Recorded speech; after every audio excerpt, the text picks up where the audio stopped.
Before a man learns to walk with strength, he must first learn to stand alone.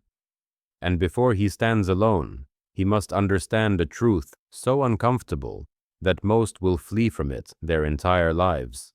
Not every cry for help deserves your hand. Not every wounded voice deserves your strength. Not every person who reaches for you is reaching to rise. Many are reaching to pull you down, to steady themselves by unbalancing you, to quiet their storms by awakening the storms inside you. The sages of old understood this long before the world softened men with illusions of universal obligation. They saw clearly what most refused to acknowledge. Helping without discernment is not a virtue, but a danger. Danger to your peace, danger to your clarity, danger to your destiny. And so the Stoic begins with a single piercing declaration. Do not offer your strength to every outstretched hand, for strength is sacred, and what is sacred must be protected. The weight of helping without wisdom. There is a particular kind of suffering that comes only to those who have given too much. A quiet exhaustion, a slow erosion of the soul, a hollowness behind the eyes, born not from physical labor, but from the endless draining of emotional generosity. Perhaps you have felt it, the fatigue that comes from solving problems that are not yours, the frustration of carrying the weight of someone who refuses to walk, the disappointment of giving what was precious to those who offered nothing in return. These burdens do not fall upon the selfish or the cruel. They fall upon the kind, upon the willing, upon the strong, upon those who have accepted responsibility so often that they believe it is required of them. But the Stoic says no. You were not born to be the mule of another man's chaos. You were not created to be the solution to everyone's problems. You were not placed on this earth to bleed every time someone else feels pain. Seneca warns that too much pity is a weakness, and Marcus Aurelius writes that a man must act with justice, but never at the cost of his own order. Epictetus goes further.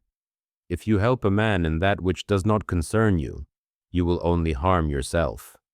The Stoics understood what modern minds often forget. Helping others becomes a vice when it destroys your inner balance. A virtue is only a virtue when guided by reason. Compassion without clarity becomes self-betrayal. Kindness without boundaries becomes a slow suicide. And giving without reflection becomes the fuel that feeds the unending hunger of the world. Why the Stoic is cautious with his strength. The Stoic does not refuse to help because he is cold. He refuses because he sees farther than sentiment. He knows that every action ties you to the fate of the one you assist.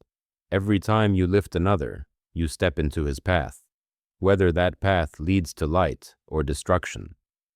This understanding leads to the first great Stoic principle. Never help a man who refuses to help himself. A man who will not lift his own feet cannot be carried to virtue. A man who avoids effort is not seeking salvation. He is seeking comfort. And comfort is the enemy of growth. To help such a person is to stand between him and the lesson the world is trying to teach him. You become a shield that blocks the consequence of his choices. You delay his awakening. You silence the very struggle that might have liberated him. Epictetus would say, if you take from a man the burden meant to strengthen him, you rob him of the opportunity to grow. And perhaps that is the greatest crime one can commit in the name of kindness. If a man is on fire and refuses to extinguish himself, what good is it to pour water on him? Tomorrow he will burn again, and the next day, and the next, because he has never learned to take responsibility for the flame. Helping him is not compassion. Helping him is complicity. Why you must never let compassion become servitude. There is a subtle chain forged in the act of helping without limits. The chain does not appear all at once. It appears link by link, small concessions made in the name of being a good person. You say yes once, then twice, then a dozen times, and over the months and years, you transform from someone helpful into someone responsible for everything. And yet, strangely, the more you give, the less gratitude you receive. The more you offer, the more entitled others become. The more you sacrifice, the less you are respected. Why? Because humans adapt quickly to comfort, and what was once generosity becomes an expectation. What was once a gift becomes a duty. What was once noble becomes invisible. Seneca writes, "Where help is constant, gratitude disappears." Thus the Stoic warns, do not give endlessly to those who only know how to take, for you will become a bottomless well, useful until you run dry, and discarded afterward. Helping without wisdom is not altruism, it is self-erasure. Why you must guard your strength like a temple. In Stoic thought, your strength, mental, emotional, physical, is not just a personal asset, it is a sacred resource, a vessel through which virtue expresses itself, a flame that must be protected to illuminate your path. Marcus Aurelius reminds us, you must build your life upon what depends on you, not what belongs to others. The Stoic therefore asks himself before helping, will this drain me beyond what is just? Will this distract me from my duties? Will this tie me to someone else's chaos? Will this harm my tranquility? Will this weaken my capacity to serve the world in the future? If the answer is yes, he withdraws, not out of coldness, but out of wisdom. For a man who exhausts his strength today has none left for tomorrow. And a man who gives all his light away walks eventually in darkness. The Stoic guards his strength with the seriousness of a soldier guarding his weapon, for he knows that without it, he becomes vulnerable to manipulation, exhaustion, and spiritual erosion. The truth about those who ask for help: not all who ask for help seek to grow. Many seek escape from effort, from accountability, from discipline, from the discomfort that forces transformation. These are the three types of people the Stoics warn you never to help. 1. Those who see you as a tool, not a human being. They do not value your time, only your usefulness. They do not care for your well-being, only for what you can provide. They will drain you dry and move on without remorse. 2. Those who expect you to carry what they refuse to carry. Their responsibilities become your burdens. Their failures become your guilt. Their laziness becomes your duty. You become the cushion between them and consequences, and a man without consequences never changes.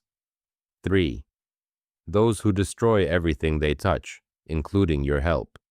They take advice and waste it, take resources and squander them, take encouragement and turn it into dependency. They sabotage themselves, and you, again and again.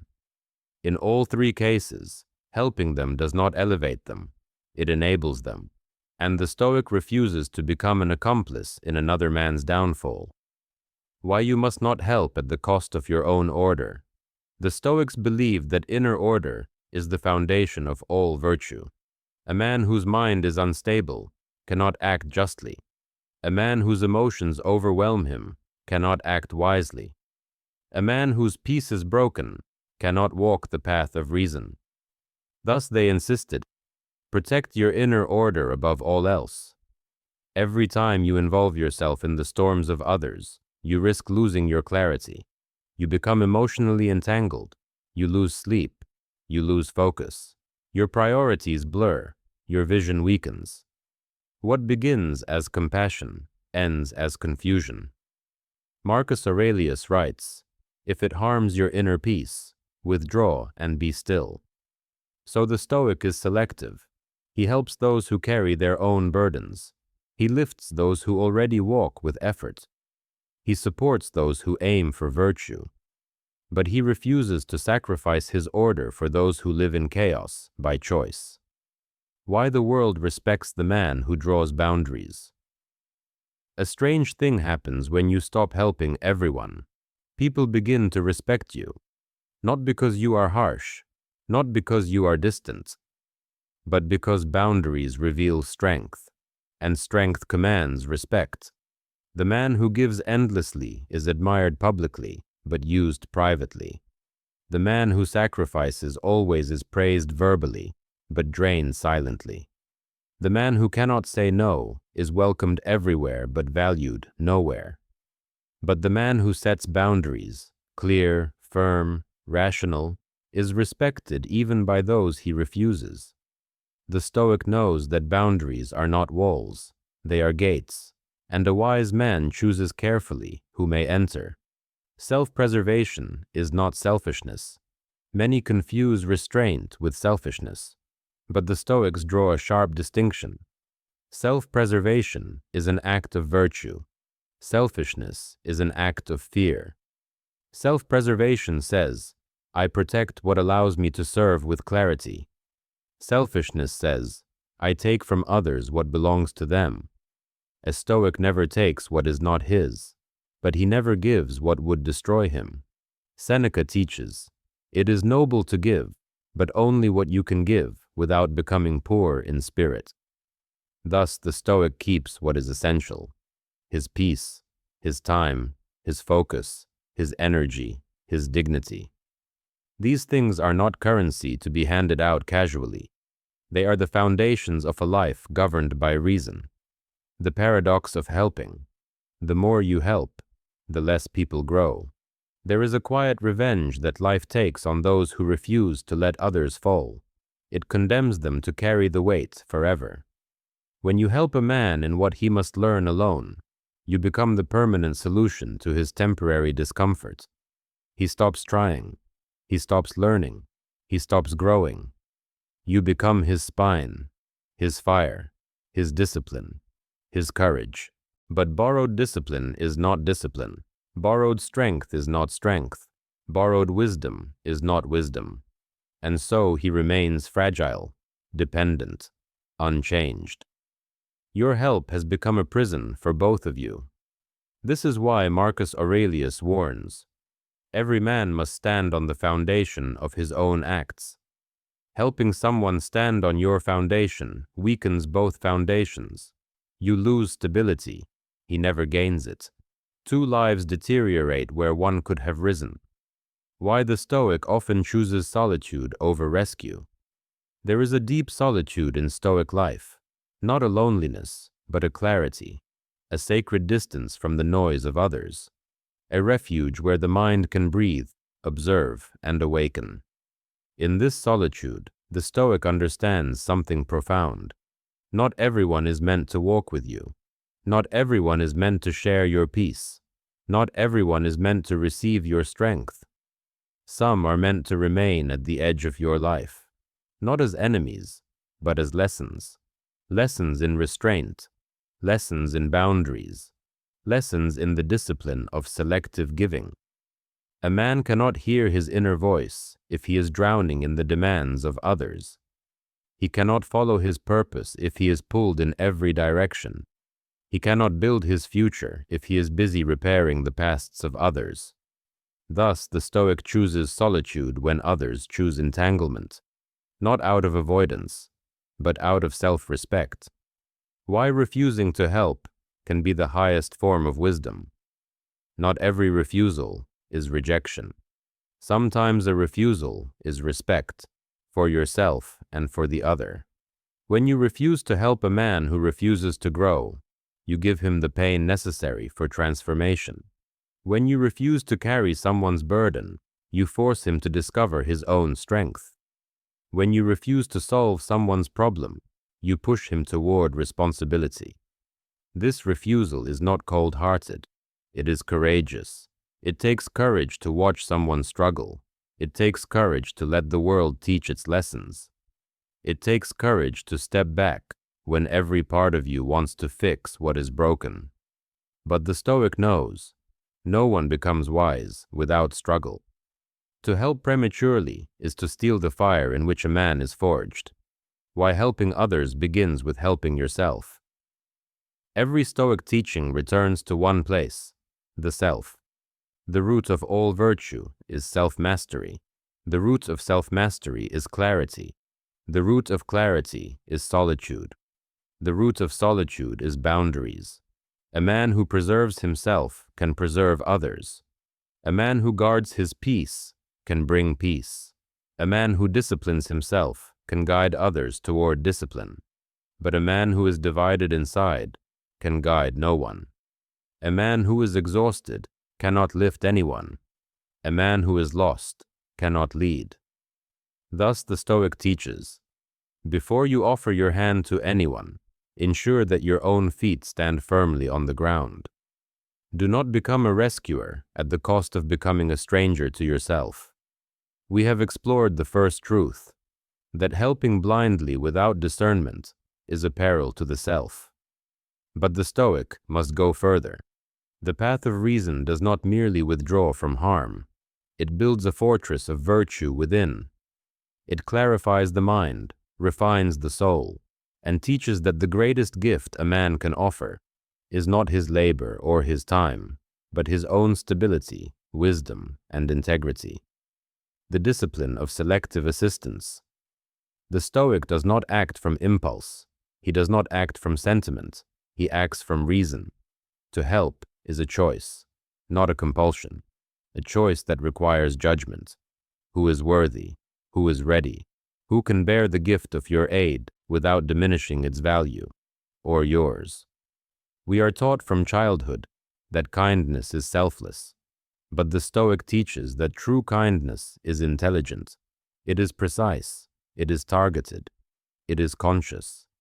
When a man helps indiscriminately, he becomes a vessel for the chaos of the world. When a man helps strategically, he becomes an architect of virtue, guiding where guidance is meaningful. The difference lies not in action, but in wisdom. It is better to lift one soul properly than to exhaust oneself, lifting 1,000 who will fall again.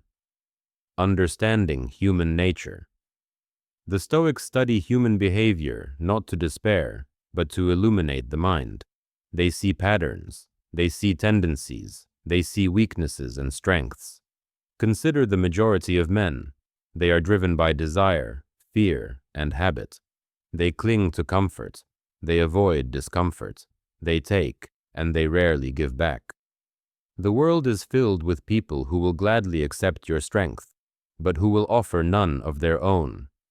To help these men is to feed a machine that will never repair itself. Marcus Aurelius reminds us, do not be satisfied with being good to those who will only take, for your virtue is not measured by their gratitude. Epictetus teaches that one cannot impose virtue. One can only present it, and sometimes presenting it means stepping back and letting the consequences of their choices shape them, not your hands. Why allowing struggle is necessary. Struggle is the forge of the soul. Pain is the sculptor of character. If you remove all obstacles, you remove all opportunity for growth. If you solve every problem for others, you rob them of wisdom. If you rescue them endlessly, you teach dependency, not strength. The Stoic observes this without malice. He does not enjoy the suffering of others. He enjoys the truth. The truth is that everyone must bear the weight of their choices. Your role is not to carry that weight, but to ensure your own weight is carried well. Helping indiscriminately is a slow decay of the self. It is a surrender to the tyranny of others' immaturity. It is the silent theft of your energy, your clarity, your reason. Boundaries as a Stoic tool. A boundary is not a wall. It is a declaration. It is the statement that your life, your mind, your energy, and your virtue have value. It is a teaching both to yourself and to others. I am responsible for my path, and only for my path. Boundaries prevent chaos from invading the soul. Boundaries preserve tranquility. Boundaries allow action, not reaction. Boundaries let the Stoic move through life with purpose rather than urgency, with reason rather than impulse. The man without boundaries is like a ship without a keel. The smallest wave throws him off course. The largest wave shatters him. The man with boundaries, however, moves like a lighthouse amidst the storm, unmoved, illuminating, strong. How to help wisely. Not all help is forbidden. Stoic wisdom guides the application of assistance. Give only when it does not harm you. Your virtue, your stability, your health, your time, they are not expendable. Sacrifice them lightly, if at all. Give only to those who are capable of growth. If the recipient is unwilling to act, unwilling to struggle, unwilling to learn, any gift you give is wasted or worse. It becomes a crutch that prevents transformation. Give in a way that encourages self-reliance. The highest assistance is the one that empowers others to stand, not the one that lifts them forever. Give with clarity and reason, not emotion. Compassion is powerful, but unchecked emotion can cloud judgment. The Stoic acts with wisdom, not impulse. The paradox of non-helping. To the world, this might appear cruel. To the untrained mind, it seems cold-hearted. But here lies the paradox. By refusing to help those who are unready, you help more than you harm. You preserve yourself to be strong for others who truly deserve your energy. You allow the world to teach its lessons without interference. You foster resilience in those who choose to grow. Every act of measured restraint is, paradoxically, an act of ultimate compassion. The role of the Stoic mind. The Stoic mind is not soft, it is not fragile, it is clear, it is observant. It sees the world as it is, not as we wish it to be. To act stoically is to balance empathy with reason. It is to care without losing yourself. It is to act for the good, but never at the expense of your peace. A Stoic helps, but he does not surrender. He gives, but he does not pour himself empty. He guides, but he does not carry. This is the subtle mastery of the self, the art of being powerful, kind, and disciplined simultaneously. Why refusal can be the strongest aid. When a man refuses to help indiscriminately, he achieves several things. He preserves his energy for actions that matter. He sets an example of disciplined living. He teaches others the value of self-reliance. He prevents the spread of dependence and mediocrity.